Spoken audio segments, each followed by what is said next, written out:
으로 기도리옵나이다. 아멘. 다시 한번 우리 주일 2부 예배 나오신 우리 귀한 성도님들 한 분 한 분을 주님의 이름으로 축복합니다. 늘 드리는 말씀이지만 예배 드릴 때 우리가 찬양하고 예배 드릴 때 우리 성도님들의 얼굴이 가장 밝습니다. 가장 눈부신 그런 순간이 바로 예배의 순간이다. 예배는 너무나도 복된 것이다. 예배는 우리의 생명과도 같은 것이다. 여러분 잊지 말고요. 오늘 이 자리에서 우리가 정말 주님 앞에 온전한 마음으로 함께 예배 드리며 그 영광 가운데 거하기를 원합니다. 말씀을 전하기에 앞서서 우리 간증을 나누려고 합니다. 우리 지난번에 우리 캄보디아 비전 트립을 다녀오지 않았습니까? 이 비전 트립의 은혜 열기가 아직도 식지 않고 계속 달아오르고 있습니다. 우리 서윤혜 선교사님이 개인 밴드에 올린 간증글인데요. 우리가 이제 다녀오고 나서 이제 그곳에 또 어떤 은혜가 임하는지 궁금하지 않습니까? 우리끼리는 은혜를 나누었는데 이제 그곳 현장이 어떻게 되는지는 우리가 모르니까 그래서 제가 서윤현 선교사님의 밴드 글을 보다가 너무 감동이 돼서 함께 나누고자 합니다. 내용이 좀 길어서 일부 생략을 하고 우리 간추려서 말씀을 드리도록 하겠습니다. 6명이 무엇을 할 수 있을까 생각되지만 사실 이분들은 일당백을 하시는 주의 용사들이셨습니다. 함께 청년들을 한 사람씩 붙잡고 기도하는 가운데 성령께서 강력히 임하시고 우리 청년들을 잘 알지 못하는데도 각 청년들에게 다른 기도가 나와서 본인들도 놀라셨다고 합니다. 청년들도 기도하는 가운데 알 수 없는 기쁨과 눈물이 흘렀다고 하였습니다. 오직 주님이 하셨다고 밖에는 달리 표현할 수가 없네요. 한국에서는 다 큰 청년들을 붙잡고 기도하는 것이 쉽지 않아 싫어하지 않을까 생각되지만 캄보디아의 청년들은 어머니 같은 분들이 안아주고 기도해주면 너무나 좋아합니다. 어릴 때부터 깨어진 가정에서 자라는 청년들이 많아서인지 안아주는 것을 굉장히 좋아합니다. 그래서 저희 부부도 평상시에 청년들을 잘 안아주는데 한국에서 어머니 같은 분들이 오셔서 안아주니까 청년들이 너무 기뻐했습니다. 짧은 기간 동안이었지만 너무 덥고 습한 가운데 다들 지쳤을 법도 한데 한식을 만들고 만든 음식을 메콩강 배 위에서 맛있게 먹었습니다. 오히려 더위에 저희 선교사 부부만 병이 났습니다. 온드림 교회 방문은 이제 뚜람껏 교회 건축을 위한 일들을 시작해야 하는 신호탄으로 여겨집니다. 사실 박선교사는 박영환 선교사님입니다. 마음속에 하루에도 수십 번씩 왔다 갔다 고민하는 것들이 있었습니다. 건축 기술자를 소개받아 온전히 맡기고 건축을 해야 하나 부족하지만 이 송미은이라는 친구는 센터에 있는 남자 청년의 이름인데 이 청년이 건축 일을 아주 잘한다고 합니다. 송미은이 마을 사람들과 가서 건축을 해야 하나 이 부분이 가장 큰 고민이었습니다. 그런데 며칠 전 송미은이 찾아와 이야기를 했습니다. 전에 교회 건축을 해라 하는 마음의 감동을 받았다고 합니다. 그러나 지금 직장에 다니고 있었기에 그 뜻에 순종하고 싶지 않아 말하지 않고 있었다고 합니다. 그런데 이번 온드림 교회 분들이 다녀가면서 다시 한번 교회 건축을 해라 하는 감동이 왔다고 합니다. 더 이상 불순종할 수가 없어 박선교사에게 건축을 하겠다고 말을 한 것이었습니다.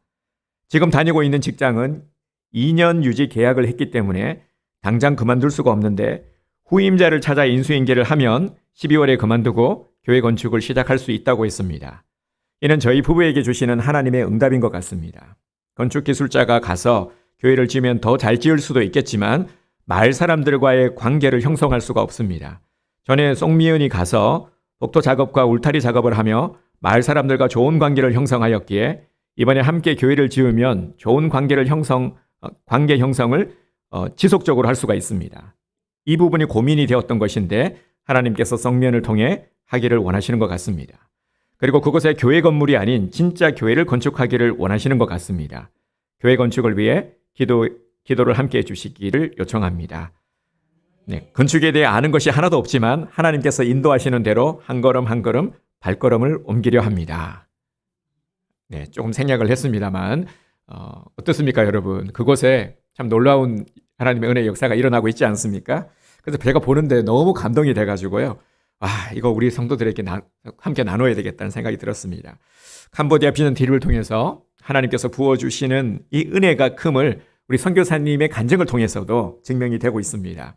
교회 부지를 구입하고 나서 건축이 이제 진행이 멈추어 있었습니다. 우리의 방문을 통해서요, 건축을 재개할 수 있는 이 동력을 얻게 된 것이죠. 우리의 기도가 응답이 된 것입니다. 우리의 기도와 헌신이 이 선교지에는 위로가 되고 또 힘이 되고 엄청난 은혜의 역사로 나타나게 됨을 우리가 이번에 체험을 했습니다. 이제 우리도 더욱 힘을 내기 원합니다. 하나님은 우리 온두림 교회를 사랑하십니다. 그래서 필요한 자들을 주님께서 불러 모아 주셨습니다. 먼저는 우리 하나님 나라의 확장을 위해서 우리 교회를 세우시고 이 공동체 안에 필요한 자들, 기도의 용사들을 불러주시고, 기도의 용사들은 매일 열심히 기도해야 되겠죠. 그리고 또 우리 각기 우리에게 주신 우리 은사들, 달란트를 가지고 최선을 다해 남겨야 되는 겁니다. 그것은 우리 각자의 의무입니다. 이렇게 우리가 어우러져서 함께 동력해 나가는 것이죠. 하나님의 나라의 확장을 위해서 말입니다. 이 영광된 일에 함께 참여하시지 않으시겠습니까? 우리 옆에 분들을 축복합시다. 하나님께서 당신을 부르셨습니다. 우리 축복합시다. 하나님께서 당신을 부르셨습니다. 자, 우리 한 번 더 인사하겠습니다. 당신은 하나님의 언약 안에 있는 축복의 통로입니다. 당신은 하나님의 언약 안에 있는 축복의 통로입니다. 아멘. 네, 우리 여러분들 우리 두 가지의 이 축복이요, 이 두 마디가 얼마나 이게 대단한 큰 축복인 줄 아시겠죠? 네, 하나님께서 여러분들을 부르셨어요. 여러분들은 하나님께서 부르신 정말 하나님의 언약 안에 있는 축복의 통로입니다. 여러분들을 통해서 하나님께서는 뭇 영혼들을 구원하실 것이고요, 여러분들을 통해서 여러분들이 가는 곳마다 복의 통로가 될 것입니다. 예수님은 자주 비유로 말씀을 하셨습니다. 복음서에 보면은 예수님께서 비유로 말씀하신 것들이 많이 나옵니다. 누가복음 15장만 해도 세 가지의 비유가 나오죠. 양동탕이 나옵니다. 이런 양 비유, 이런 드라크마를 찾은 비유, 그리고 이런 아들을 찾은 비유, 이렇게 세 가지의 비유가 나옵니다. 오늘은 그 중에서 이런 이 드라크마를 찾은 여인의 비유에 대해서 함께 나누고자 합니다. 한 여자가 이제 10드라크마를 가지고 있었는데 그 중에 한 개를 잃어버린 겁니다. 드라크마가 나오니까 이 드라크마의 가치를 우리가 알아야 되겠죠. 한 드라크마는 우리 하루 노동자들의 일당을 생각하시면 됩니다. 하루 종일 열심히 일했을 때 받는 노동자들의 일당 정도를 생각하시면 됩니다. 그러니까 이 10드라크마는 상당히 큰 돈인 거죠. 그렇게 당시 사람들은 이 드라크마를 이 10개씩 묶어 가지고 보관을 했습니다. 우리 옛날에 그 엽전을 생각하시면 될 것 같습니다. 그렇게 묶어서 보관을 했는데, 그런데 웬일인지 어떻게 된 건지는 모르지만 이 묶어 놓은 10개 드라크마 중에서 한 드라크마가 없어진 겁니다. 어쩌다가 이 여인은 이 드라크마를 잃어버리게 된 것일까요? 다른 것도 아니고 하루 열심히 정말 뼈 빠지게 일해야 벌 수 있는 이 소중한 드라크마인데 잃어버렸으니까 얼마나 마음이 속상하겠습니까? 여러분, 말씀을 준비하면서요, 제가 그동안 이렇게 잘 말씀을 드리지 않았던 것 같은데 너무 이 아픈 기억이기도 해서 말이죠. 잃어버린 경험 중에 정말 대박 경험을 한 적이 있었습니다. 저희 사촌 형님이 쌍용자동차에 근무를 하고 계십니다. 근데 올해로 32년째 근무를 하고 있어요. 근속 연수가 32년이더라고요. 정말 대단하죠. 근데 이 형님의 도움으로 이제 저희 집에서, 지금은 이제 결혼 전에 일어난 일입니다. 참고로요, 제가 결혼하기 전에 형님의 도움으로 이게 렉스턴이라는 차를, 새 차를 구입하게 된 겁니다. 우리 집에서는 이제 처음으로 너무 좋은 새 차를 구입을 하니까 다들 너무 기쁜 겁니다. 축제 분위기였죠. 제일 기뻤던 건 저였습니다. 차가 생기면은 이제 이 차를 몰고 다닐 수 있기 때문에 데이트를 할 수 있잖아요. 얼마나 좋습니까? 그래서 저는 잔뜩 기대를 가지고 이 새 차가 온 날 너무 기뻤습니다. 차를 산 지 한 달 채 되지 않았을 때 일입니다. 그때가 눈이 많이 내린 겨울이었어요. 오늘 이제 차를 가지고 이제 나가려고 보니까 차가 없는 겁니다. 이상하다. 여기 차를 항상 세워놓는 곳에 차가 없으니까 저는 뭐 다른 사람이 가지고 갔을 거라고 생각을 못 하는 거죠. 차는 다른 사람이 가지고 가는 일이 없으니까요. 그래서 동네를 한 바퀴 돌았습니다. 한 바퀴 돌았는데 내가 요즘 좀 정신이 왔다 갔다 하나? 차를 어디 세워놨는지 기억이 안 나는 겁니다. 두 바퀴 돌고 세 바퀴 돌고 아버지한테 물어보니까 아버지는 야 나는 차 몬 적도 없다 이러시는 거예요. 분명히 이건 내가 몬 게 맞는데 세워놨는데 차가 없는 거예요. 이상하다. 진짜 1시간 넘게 내내 돌았어요. 이상하다. 어디 갔지? 싶어서 세워놓는 자리에 보니까 이 눈이 내리는데 이제 차가 세워져 있으면 눈이 안 쌓이지 않습니까? 보니까 얇게 쌓인 걸 보니까 차가 얼마 전에 옮겨진 거예요. 근데 나는 운전을 안 했단 말이죠. 운전할 사람이 없는데 이거 말 안 하고 누가 가져갔지? 싶었던 겁니다. 그때까지만 해도 전혀 저는 생각을 못 했죠. 그러다가 이제 시간이 지나면서 혹시나 싶은 겁니다. 혹시나 하면서 경찰서에 전화를 해봤죠. 저기 혹시요 차가 혹시 그 렉스턴 잃어버리시지 않으셨어요? 이렇게 말하는 거예요. 그걸 어떻게 알았어요? 그랬더니 이 똑같은 신고 접수가 지금 2건이 들어와 있다는 거예요. 동일 지역 그리고 30분 이내에 전화를 한 30분 이내에 3건이 접수가 된 겁니다. 우리까지 해서요. 그리고 이제 경찰관이 나와서 이제 조사를 하기 시작한 겁니다. 그때부터는 이제 하늘이 무너지는 줄 알았죠. 이게 무슨 일이야? 차를 훔쳐가다니. 차를 훔쳐간 거예요, 여러분. 차 도난 사고로 당한 겁니다. 그 새 차 말이죠. 한 달도 되지 않은. 그래서 지금 야단이 났죠. 저희 집에서 어머니는 막 울고불고 망연자실하고 계시고 이거 어떻게 하나 경찰관 와서 지금 열심히 쓰고 계시고 막막한 겁니다. 그래서 또 그때가 또 애매한 게 이게 이제 사촌 형님이 차를 뽑을 때 일정 기간은 직원 본인 소유를 유지하고 있어야 되는 겁니다. 아직까지 이제 소유 이전이 넘어오지 않은 상황에서 형님한테 전화를 어떻게 하지? 이거 뭐라고 말해야 되나? 막 여러 가지 생각들이 막 있었던 것이죠. 자, 아무튼 여러분 궁금하시죠? 뒤에 어떻게 되었는지. 네, 그리고 나서 이 일이 있고 나서 한 달 뒤 정도 되었을 때 일입니다. 그때 이제 경찰서에서 전화가 왔어요. 차를 찾았다고 말이죠. 차를 어디에서 찾았는지 아십니까? 바다 한복판에서 찾았다고 합니다. 해경이 그 컨테이너 이제 그 도둑놈들이 훔쳐가서 컨테이너에 차를 잔뜩 싣고 그 해외로 팔아먹으려고 가고 있던 중에 해경이 이것을 알고 덮쳐가지고 잡은 거죠. 자, 이런 일이 있었습니다. 그래서 이제 경찰관이 어떻게 할 거냐, 이제 보험회사하고 얘기를 해서 2가지 옵션이 있었습니다. 차를 인수할 거냐, 아니면 보상을 받을 거냐. 네, 이렇게 해서 보상을 받았던 그런 경험이 있습니다. 정말 이때 저는 너무나도 큰 이 충격을 받았죠. 또 이때가 이제 교육전도사 시절이었습니다. 교육전도사로 제가 유년부 아이들을 섬기고 있었는데, 그러고 있던 정말 마음상에 있던 그 어느 주간에 그 설교 내용이 이제 뭐였냐면은 바로 요나서 4장의 내용이었습니다. 그 박넝쿨 이야기였는데요.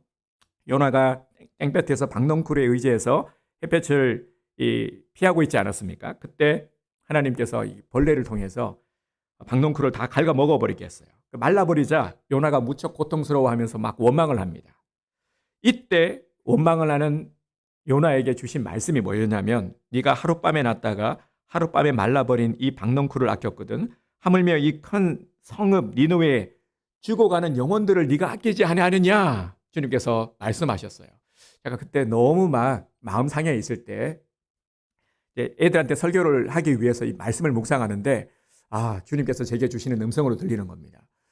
뭐라고 들리냐면은 이거예요. 야, 너 그깟 차 잃어버렸다고 지금 너 지금 뭐 원망하고 불평하고 마음 상해 있는 거냐? 그리고 고개 숙이고 지금 그러고 있는 거냐? 너 아이들 안 보이냐? 아이들 영혼. 네가 지금 뭘 중요하게 여겨야 돼? 이런 마음이 확 드는 거예요. 그래서 이 마음을 그때 이제 교사들이 그때 한 10명 됐던 것 같은데, 우리 이제 교사들에게 나누었어요. 그랬더니 교사쌤들이 엄청 은혜를 받으시는 거예요. 저는 이게 무지 슬퍼하고 있는 가운데 말입니다. 그랬던 이제 이 기억이 떠오릅니다. 제게는 너무나도 큰 충격이기도 했지만 또 너무나도 큰 은혜의 경험이기도 했습니다. 하나님께서는 이런 일들을 통해서 저를 또 연단시키셨죠. 지나고 보니까 참 이것도 감사한 추억의 한 부분이 되어버렸습니다. 본문에 소개되고 있는 여인은 드라크마 동전을 잃어버렸습니다. 그래서 이 여인은 이 잃어버린 드라크마를 찾기 위해서 온갖 노력을 다했습니다. 등불을 켜고 온 방을 쓸어가며 부지런히 찾았습니다. 드라크마 한 개를 찾기 위해서 지금 온 정성을 다 쏟고 있는 모습입니다.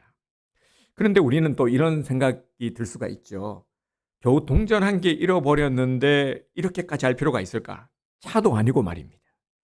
방 안에서 그리고 잃어버렸는데 우리 그런 말 하잖아요. 방에서 잃어버리면 언젠가는 나온다.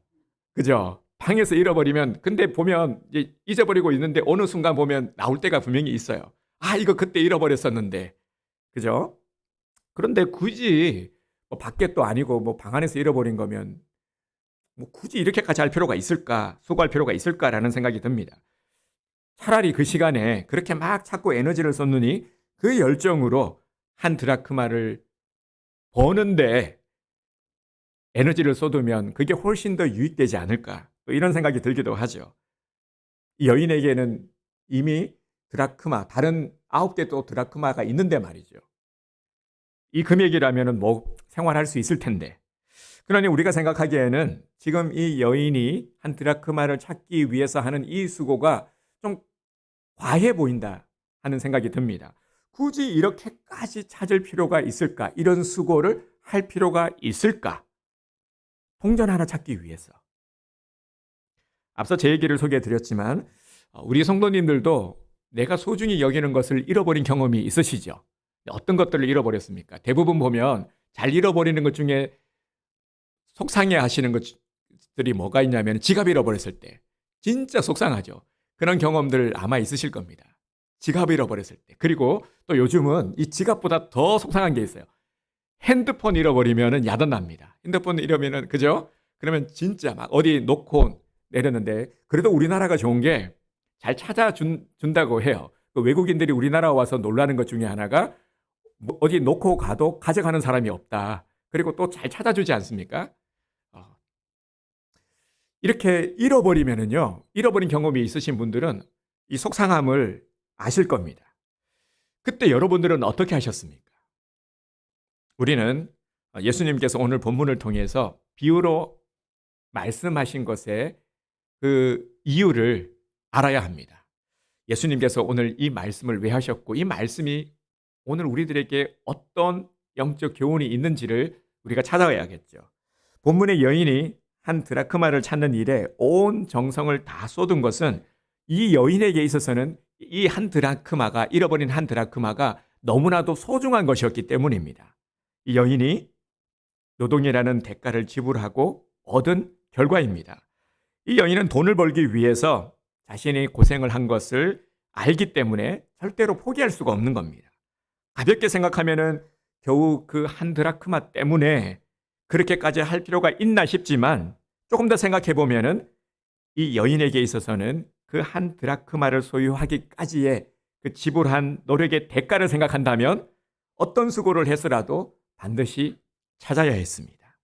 여러분들도 이 여인의 심정 이해하시겠죠? 그런데 여러분, 이 드라크마를 찾는 여인을 보면서 어떤 생각이 떠오르지 않습니까? 누가 생각나지 않습니까? 오늘 이 비유의 말씀을 누가 하고 계시죠? 그렇죠. 예수님이시죠. 이는 바로 우리를 향하신 예수님의 심정입니다. 지금 잃어버린 이 한 드라크마를 이렇게 소중히 여기고 과하다 싶을 정도로 열심히 찾고 계시는 이 예수님의 모습을 떠올리시기 바랍니다.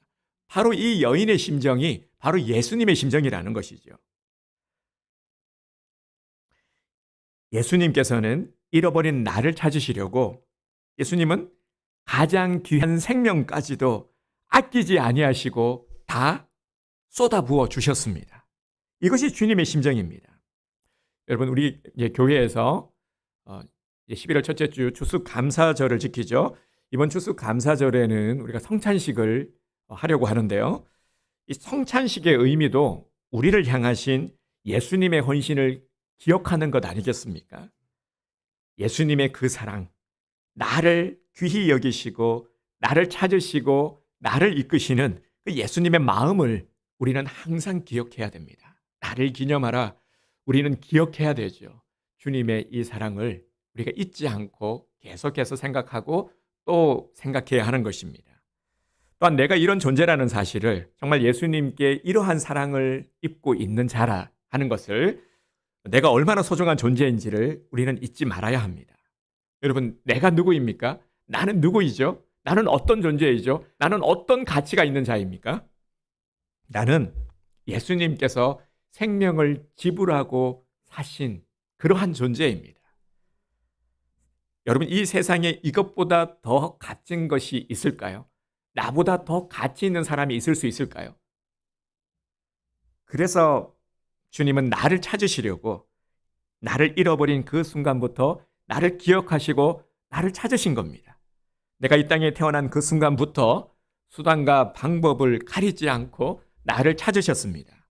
등불을 켜고 온 방을 비추면서 다니듯이 내가 머물고 움직일 만한 그곳이 어느 곳이든지 가서 나를 찾으시고 나를 부르셨습니다. 지나온 시간들을 한번 되돌아보시기 바랍니다. 나의 이 신앙의 여정들을 한번 돌아보십시오. 내가 어떻게 예수님을 믿게 되었습니까? 내게 복음을 전하고 교회로 초청했던 자들의 음성이 바로 나를 찾으시는 예수님의 음성이셨습니다. 우리들은 참 말을 잘 안 들었죠. 너무 말을 안 듣는 우리들이었지만 주님은 끝까지 나를 포기하지 않으셨습니다. 그래서 오늘 주님의 이러한 헌신으로 말미암아 우리가 오늘 이 자리에서 주님 앞에 자녀로서 예배를 드릴 수 있게 된 것입니다. 그래서 이 예배의 순간은 매 순간마다 감격인 것이죠. 우리가 이렇게 자격 없는 내가 주님 앞에 나와서 정말 주님을 만날 수 있다라는 것, 주님의 은혜를 입을 수 있다라는 것은 너무나도 큰 은혜의 감격입니다. 한 드라크마를 찾기 위해서 온 방 구석구석 쓸고 다니듯이 내가 돌아올 때까지 정리하고 쓸고 여기저기 살피면서 주님은 나를 찾으셨습니다. 찾지 않으면 나를 영영 잃어버리기 때문에요. 세상 어딘가에 버려져서 멸망할 것이기 때문에. 나를 향하신 예수님의 열정이 있었기 때문에 내가 주님께 돌아올 수 있었다라는 것을 여러분 잊지 마시기를 바랍니다. 이것은 절대 우연히 되어지는 일이 아닙니다. 내가 주님을 만난 것, 하나님의 자녀가 된 것, 오늘 우리가 이렇게 예배를 드리는 것, 우연이 아닙니다. 여러분, 우리의 만남은 우연이 아닙니다. 결코 우연한 일은 없습니다. 모든 것들이 하나님의 섭리 가운데 이루어져 가고 있다는 것을 잊지 마시기 바랍니다. 여러분, 예수님은 나 때문에 기뻐하십니다. 나를 찾으시고 주님께서는 너무나도 기뻐하셨습니다. 15장에 보면 잃어버린 비유들이 쭉 나오는데요. 이 비유를 통해서 예수님의 심정을 표현하고 있습니다. 예수님께서 어떻게 기뻐하셨습니까? 우리 돌아온 탕자 비유를 보면 이 아버지의, 이 예수님의 마음이 잘 드러나 있는데요. 아들이 돌아왔을 때 온 동네 사람들을 다 초청해서 잔치를 베풀고 기뻐하지 않습니까? 이렇게 예수님께서는 내가 주님의 품에 안겼을 때 기뻐하셨습니다. 자랑스러워하셨습니다. 내가 소중하기 때문에요. 내가 예수님의 기쁨이기 때문입니다.